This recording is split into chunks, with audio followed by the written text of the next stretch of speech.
yang alhamdulillah insyaallah pada hari berbahagia ini dapat kita selesaikan, itu dengan jumlah penerima para santri yang terdata di 74 pondok pesantren di Aceh Barat, yaitu sebanyak 425 orang santri.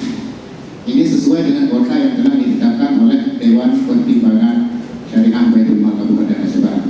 Yaitu yang dapat kami bantu pada tahun ini untuk santri yaitu sebanyak 425 orang santri dengan jumlah per santrinya sebanyak Rp750.000, dan akan kami bantu pula dari pos infak untuk guru Dayak.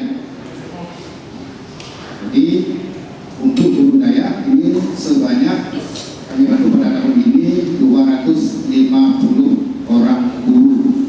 Jadi karenanya berharap kepada pertama, datalah masyarakat, datalah santri-santri Memandu, ibu-ibu Memandu, cok bijakan supaya adanya pemerataan, kesediaan